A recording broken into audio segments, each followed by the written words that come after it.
Feminista de Centro Arte Alameda, y les pido que le demos un tremendo aplauso nuevamente.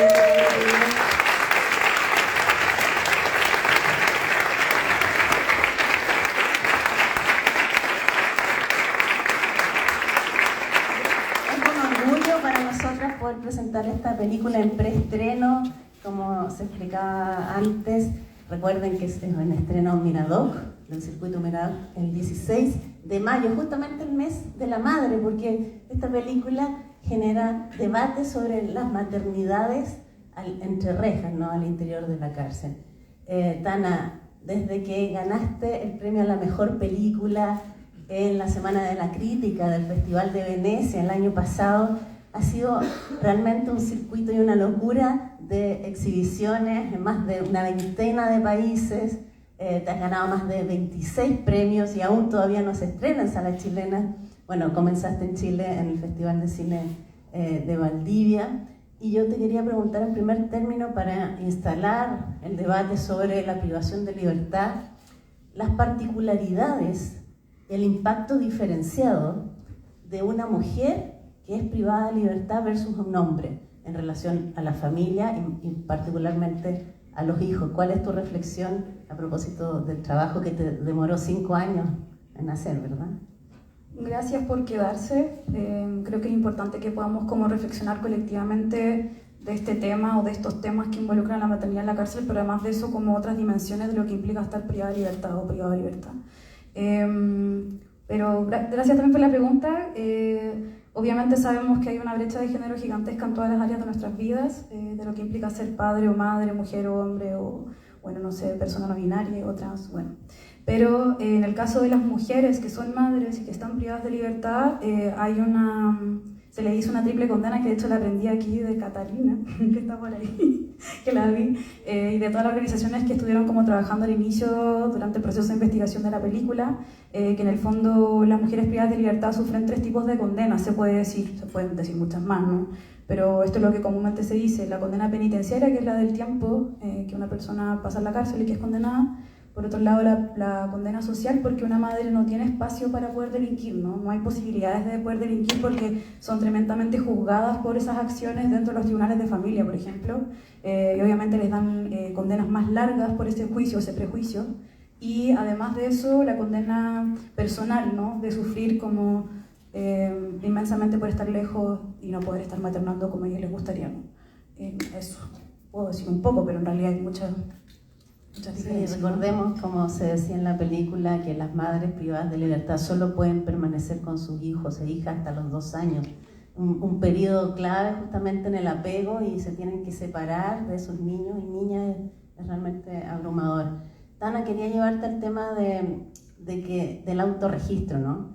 Esto de que el punto de vista sea expresamente de ellas a través de sus propios videos y fotografías. No es una persona, no es que Tana entró al centro penitenciario femenino, a la parte de cuna, y las grabó, sino que es la autopercepción, es su propio espacio, su punto de vista, su lugar de enunciación. ¿Qué lugar le das tú justamente al autorregistro, que además está prohibido, en el caso de las mujeres con las que trabajaste?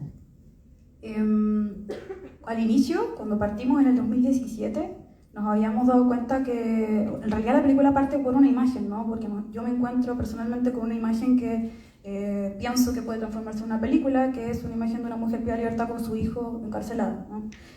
Y eso como que detona en el fondo todo lo que viene después. Pero en el fondo, cuando nosotros registramos nuestro mundo, registramos nuestro contexto y lo representamos, lo que estamos haciendo es una acción política de apropiarnos de ese espacio. Y entonces, en el fondo, para nosotras como equipo pensábamos que había un valor gigantesco en ese autorregistro que había que resguardar y proteger, ¿no? Como pudiéramos. Entonces en eso como que empezamos a recopilar lentamente todas las imágenes que nos enviaban las chiquillas, nuestras compañeras, y de a poco también lo que hicimos fue ir descargando las que tenían en sus perfiles de Facebook. Entonces esa fue la manera en que empezamos a tener los materiales de la película, y eso duró hartos años, ¿no? Como que terminamos recopilando más de 3.000 videos y más de 5.000 fotos. Teníamos un montón de material que casi nos volvemos locas montando, de hecho. Pero más allá de eso, claro, esta es una peli donde trabajaron muchas personas. Yo soy solamente un puente donde cuento un poco como cuáles son los procesos y vengo a representar en algunos casos, porque también viene la Karina y vienen otras compañeras. Entonces, nada, es una película que trabajaron hartas personas y que todos aportaron sus puntos de vida, sus puntos de vista y sus puntos de vida también al proceso en las diferentes etapas, ¿no?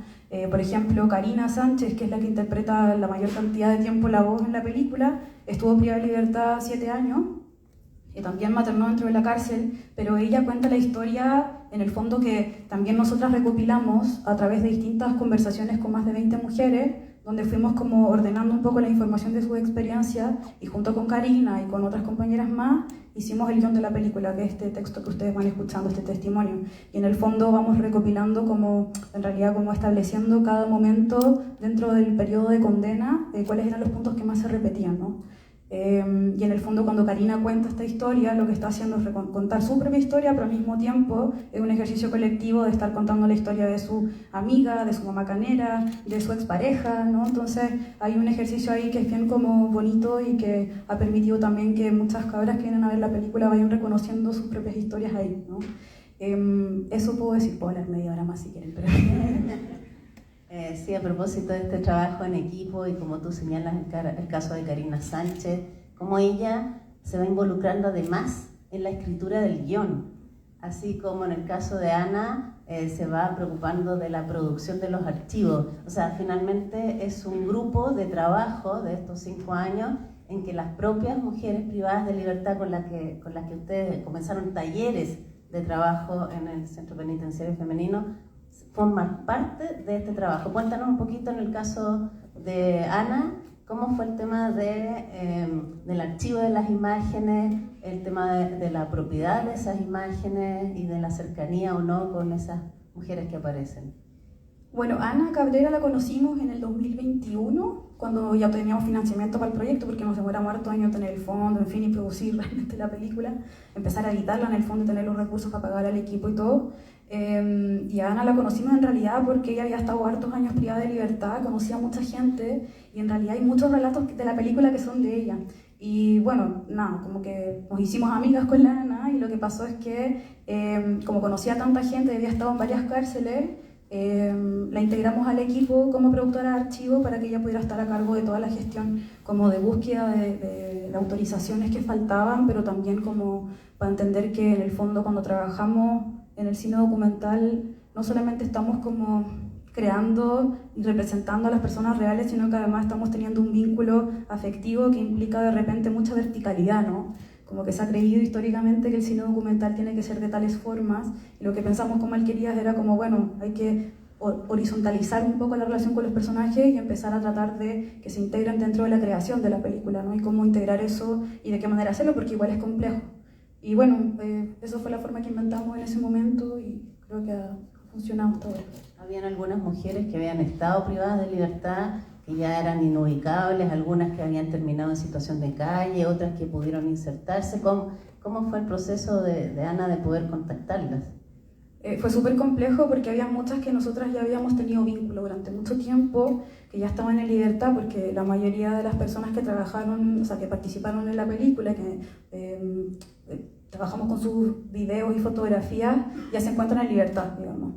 Hay muy pocas que están en la cárcel y que están cumpliendo condena, y en realidad ellas no aparecen como dentro de los créditos ni nada, un poco como para proteger resguardar ciertos problemas que podría traer el futuro, ¿no?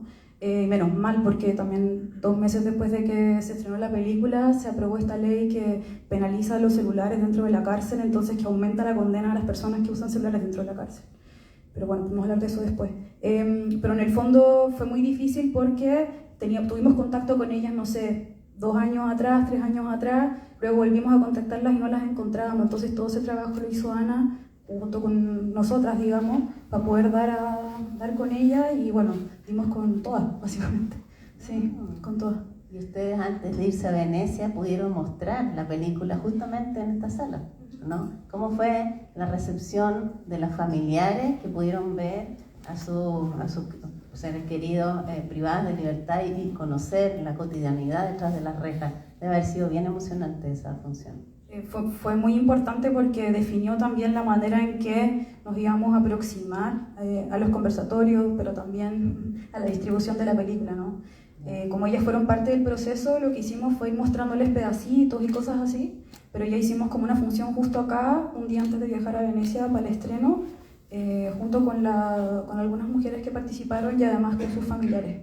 Y fue un momento muy lindo porque nos empezamos a dar cuenta de todo el impacto que tenía el estar privada de libertad para las familias, ¿no? Lo sabíamos, ¿sí? Pero verlo acá y escuchar los testimonios de cada persona que decía, bueno, yo soy hermana y cuando mi hermana la condenaron, o cuando en realidad se fue presa, digamos, privada de libertad, empecé yo a tener que cuidar a sus hijos y en el fondo es tener 2 hijos más durante 3 o 4 años y en el fondo la familia completa se transforma. Y fue súper lindo también como entender que la película no solamente hablaba con estas personas que estuvieron privadas de libertad, sino que además con todas las familias y todo el ecosistema de cuidados que hay alrededor. Que suelen ser otras mujeres las que reemplazan a las mujeres privadas de libertad, ¿verdad? Sí, abuelas, hermanas, no diría el tiempo. Hay casos excepcionales, pero son excepcionales. Claro, no suele pasar. Respecto de estas campañas de impacto que muchas veces están asociadas a las películas, en este caso las hay, ¿cuál es la idea de promover a lo mejor alguna sensibilización respecto de la reinserción social de las mujeres privadas de libertad o, por ejemplo, fortalecer o impulsar un proyecto de ley como es la Ley Sallén? Recordemos que la mayoría de las mujeres privadas de libertad son condenadas por microtráfico, entonces se podría eventualmente cambiar esa condena sin privación de libertad. No sé cómo va a ser, además de mostrar lo que ustedes bellamente construyeron estos años, el impacto que pretenden generar a nivel societal respecto de la privación de libertad de las mujeres en particular. Bueno, yo no soy experta en derecho ni penal ni nada por el estilo, pero sí lo que me he podido como investigar durante este tiempo es que es necesario como traspasar un poco la barrera del cine, lo cinematográfico y lo que ocurre acá en la sala de cine, llevarlo un poco como a otro espacio, y dentro de eso hay películas que tienen como temáticas que quizás dialogan como con temas sociales relevantes o de relevancia mediática. Y en el fondo lo que decidimos fue armar una campaña de impacto que estamos preparando para el 16 de mayo cuando se estrena la película, donde en el fondo vamos a tener 2 tipos de acciones. Una acción que es como interna a la comunidad con la que trabajamos, que es en el fondo vamos a hacer una especie como de feria de emprendedoras en el Centro Cultural del Palacio de la Moneda afuera, mientras se estrena la película, y van a estar mujeres que estuvieron privadas de libertad o representantes de ellas mostrando sus artesanías y productos en el fondo que usan como, o sea, que trabajan en ello, digamos. Y además de eso, en el fondo lo que queremos hacer es como tratar de apoyar ciertas iniciativas que se han ido desarrollando a lo largo de los años, como por ejemplo el proyecto de Ley Sallén, que ahora parece que está como medio así en pausa, no ha pasado nada este último tiempo con el proyecto de ley, pero en el fondo lo que busca la Ley Sallén es que mujeres embarazadas o con hijos menores de 2 años no cumplan condena dentro de una cárcel, sino que se busquen penas alternativas como la ¿cómo se dice? Libertad vigilada intensiva. Pero claro, está complejo. Ustedes saben lo que está pasando en Chile, todo lo que se está debatiendo, lo que se habla todos los días en los matinales sobre la delincuencia, entonces está muy duro dar la pelea ahí. Y claro, se supone que ahora cambió un poco el proyecto de ley y va a ser para delitos menores. Los delitos menores parece que son hasta 5 años, pero el microtráfico puede ser hasta 5 años, entonces nada, es súper complejo. Y claro, más de la mitad de las mujeres que están privadas de libertad están por delitos que tienen que ver con droga. Eso.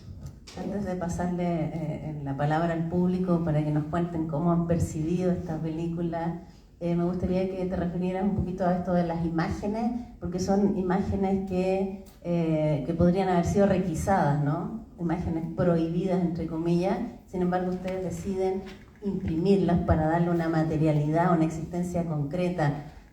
Fue un desafío grande y a lo mejor han pensado en alguna exposición también o algo así de fotos, qué sé yo. ¿Cómo ven eso de la materialidad en un mundo tan digital? Sí. Igual en realidad es un ejercicio más o menos simbólico, pero que tiene como su resultado material, porque en el fondo la película tiene 32.640 imágenes y esas 32.640 imágenes se imprimieron. y después se digitalizaron para animar los videos y para representar la fotografía. Entonces lo que hicimos fue guardarlas en nuestra oficina por el momento, y son del porte, miden como unos 50, que es el mismo porte de la directora de arte de la peli, que se encargó de imprimirlo. Entonces, claro, le dimos un solo cuerpo a la película también físicamente. Y nada, sí, tenemos ganas como ahora lo que vamos a hacer es un primer intento como de poner algunas de las imágenes de las secuencias de la película en el Centro Cultural Palacio de la Moneda, en la explanada que está en el -1, -2, no sé, mientras está esta feria y van a haber varias actividades, mientras está la película proyectándose ahí en salas, acá también, en distintas salas a lo largo de Chile. El circuito Miradoc en todo Chile, ya saben, el 16 de mayo, para que ayuden a difundir justamente en el contexto de las maternidades. Está disponible un micrófono, si alguien quiere hacer algún comentario, alguna consulta, tenemos la posibilidad de conversar con Tana, que antes ya había hecho un corto bellísimo que se llama Ninguna Estrella, y ya se veía muy claramente ahí una postura feminista en la dirección. Adelante. Hola Tana, ¿se escucha? Hola. Sí. Bueno, muchas gracias. Mi nombre es Belén Medel, soy sobreviviente y activista por los derechos de niños que viven institucionalizados. Y no sé si sabes este dato, pero el 50% de la población penal pasó por Sename. Esto quiere decir que no hay una reparación. Bueno, esos son los datos que se estudian, pero mi hermano que estuvo preso dice que es el 80%. Pero bueno, lo que te quería preguntar yo son dos cosas. Sabemos que no hay una reinserción y tampoco no hay una reparación.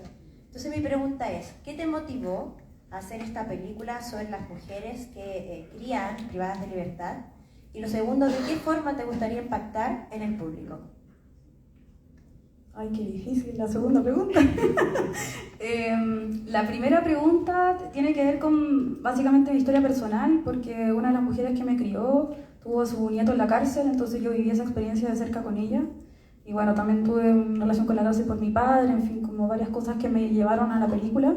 Pero más allá de eso, ay, qué difícil responder la pregunta de qué queremos lograr con la película, pero un poco es que abolir la cárcel, pero es que eso ya es muy complejo, entonces yo creo que no lo vamos a hacer. Pero quizás cambiar cositas pequeñas, que no son tan pequeñas, ¿no? Pero por ejemplo, así como en mi mayor objetivo, hermoso, así como ideal, sería que, por ejemplo, se cambiara la ley de los celulares dentro de la cárcel, o sea, que no sé cómo se llama, se modifique la ley para que las personas que maternan dentro de la cárcel puedan acceder a celulares para las videollamadas, por ejemplo, porque sabemos como cuál es la relación que existe dentro de ese celular, ¿no? Como que esa relación que se ha creado todo el rato en los medios, digamos, de que es para hacer estafas telefónicas o para, no sé, delinquir más, pero en el fondo es una relación de cuidado donde hay una carga mental de la familia y de la casa que todavía sigue estando mientras estas personas están privadas de libertad, ¿no? Entonces, por lo menos eso, y pensar o avanzar un poco en el proyecto de Ley Sayen, y sobre todo creo que hay una cuestión que tiene que ver más como con mis deseos ya internos, que es como fortalecer a la comunidad de exprivados de libertad. Como que creo que esa red es una red que necesita ser fortalecida. Nosotras somos cineastas, entonces es complejo igual, pero nos estamos vinculando con organizaciones, estamos trabajando con RAC, que es de Redacción Carcelaria, con Lea Sur, y se están sumando más organizaciones, pero en el fondo lo que queremos es como empezar a integrar la película a estas discusiones, ¿no? Que sea un elemento y una herramienta para poder dialogar con mayor, no sé, apertura, no sé. Pero siento que quizás la película puede ayudar también a abrir diálogos más concretos, ¿no?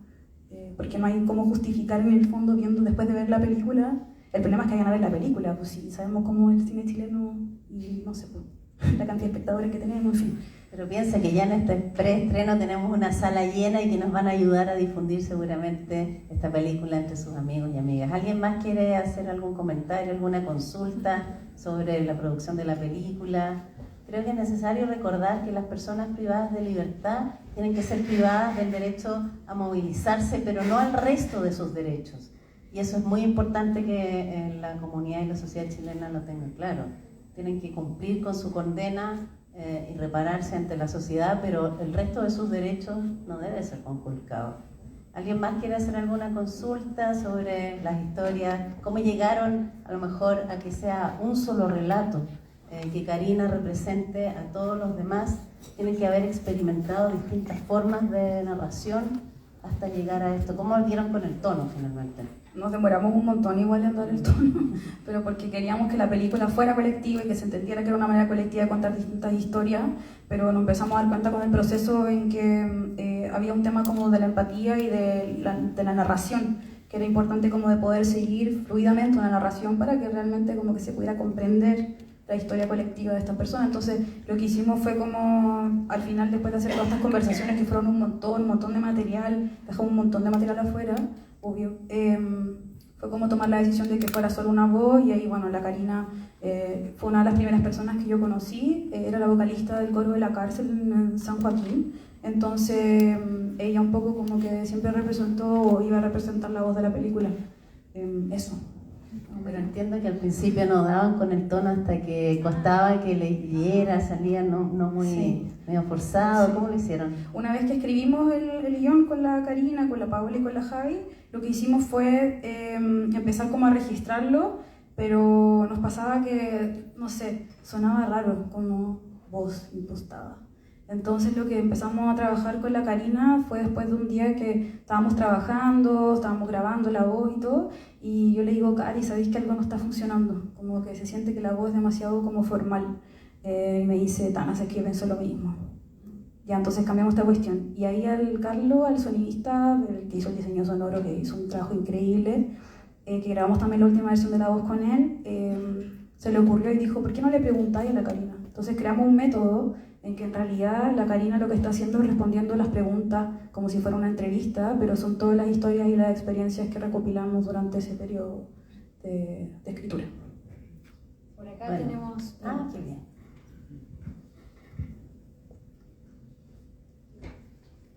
Ay, sí, ahora sí. Hola Tana, más que nada decirte que muchas gracias por esta película. En verdad yo me estoy metiendo más en cine chileno, así que fue como ya, intentemos con esta. Y me llamó mucho la atención porque trataba sobre la maternidad y tengo un tema que incluso yo lo hice en mi tesis, entonces me llega en el chat. Más que nada mi pregunta iba a, bueno, por mi parte yo no tenía mucho conocimiento de la situación de la maternidad en mujeres privadas de libertad. Como que cuando vi la sinopsis fue como, wow, no tengo ni idea de este tema, quiero saber más. Y definitivamente la película logra como que el espectador queda atrapado y también como que te demuestra un poco de esta realidad, que muchas veces, claro, no sabemos, o tú misma decís como que solo vemos como los medios altos niveles de delincuencia, pero después no vemos en verdad lo que pasa después de. Mi pregunta va a cómo te sentiste tú personalmente, pensando por ejemplo en estas influencias que tú tienes con la cárcel, estos vínculos. ¿Cómo te sentiste tú mientras hacías esta película sabiendo que había una posibilidad de que, no sé si decirte, la censuraran, pero claro, como era ilegal el ingreso de celulares en las cárceles, ¿cómo te sentías mientras hablabas con estas chicas, cuando te contaban sus historias y todo el proceso de cómo puede esto salir muy bien o puede que quede, que no lo pueda ver a la luz? Me sentí completamente privilegiada.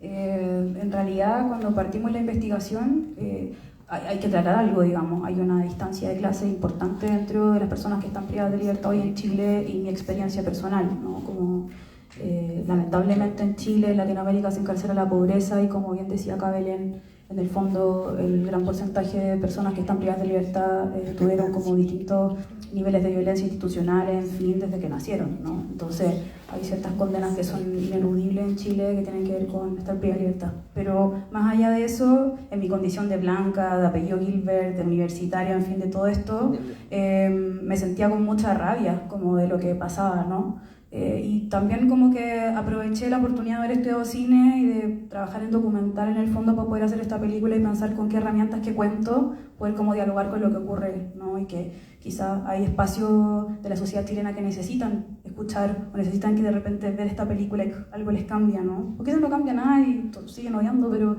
por lo menos hay un intento, ¿no? Entonces, en ese sentido, hay una cuestión que las chiquillas me han pedido durante todo este proceso, que es muy bacán contarlo, que tiene que ver con dejar de mirar con lástima quizás estas experiencias y empezar a mirarlas con rabia, porque la rabia moviliza, ¿no?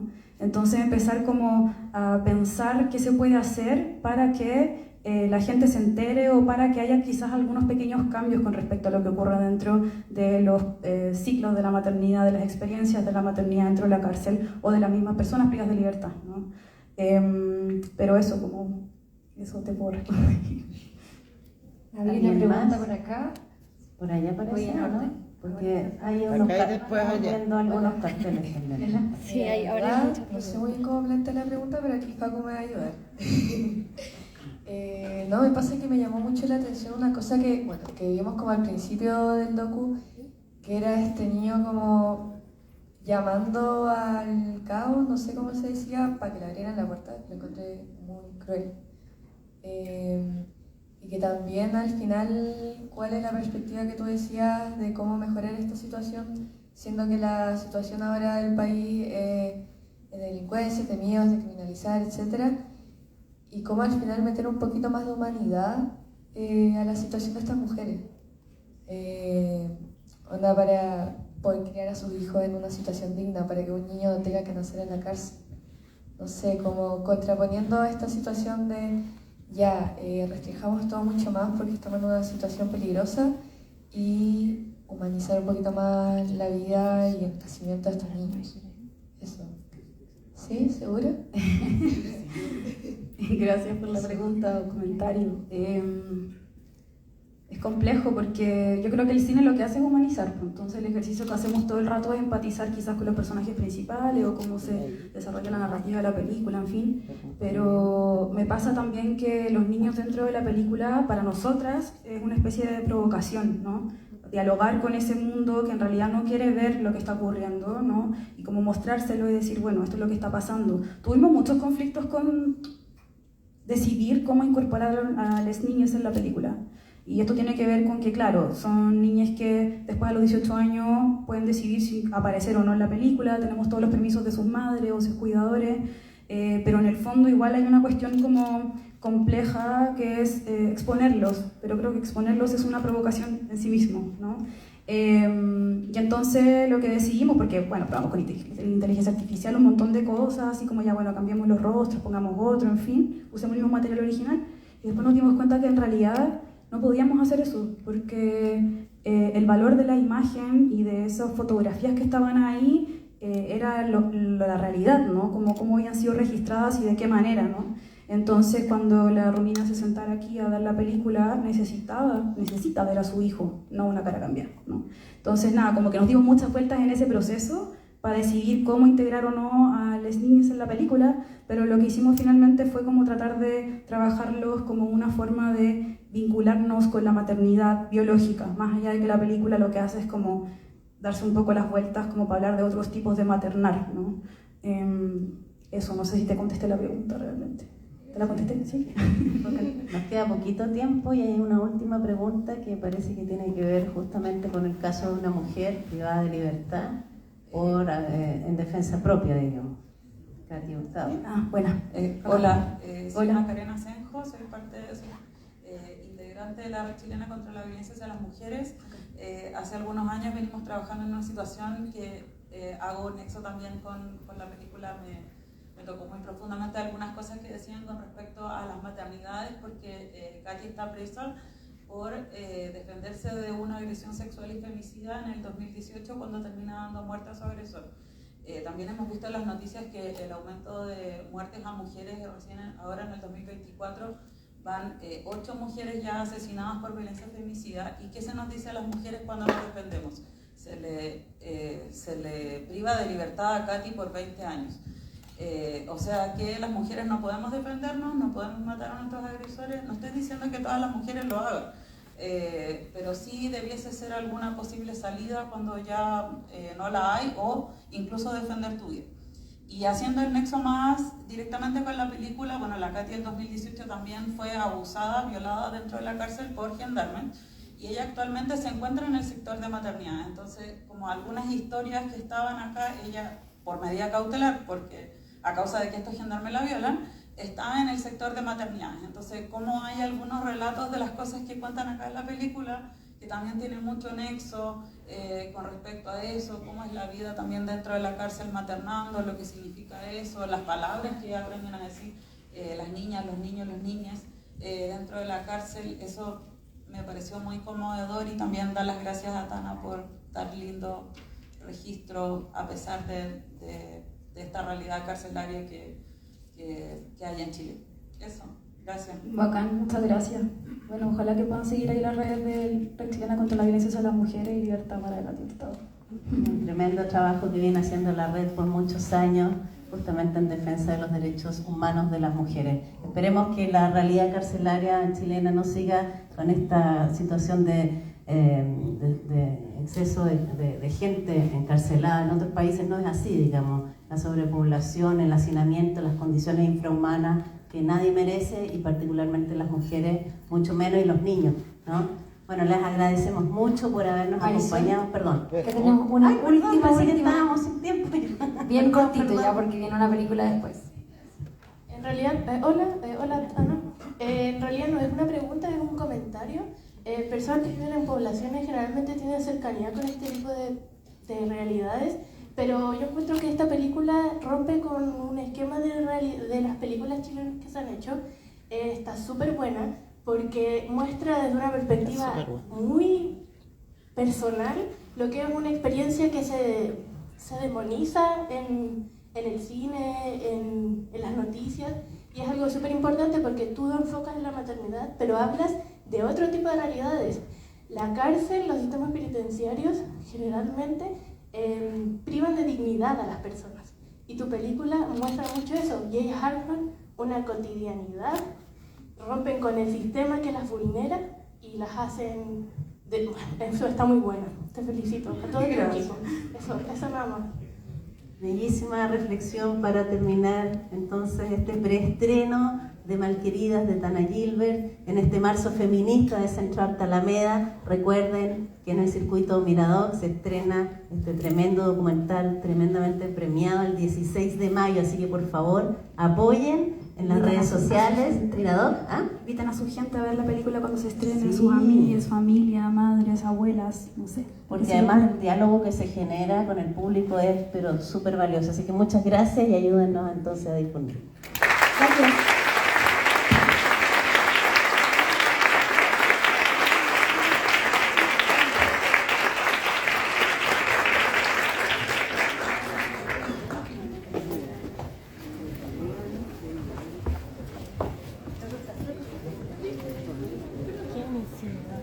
Permiso.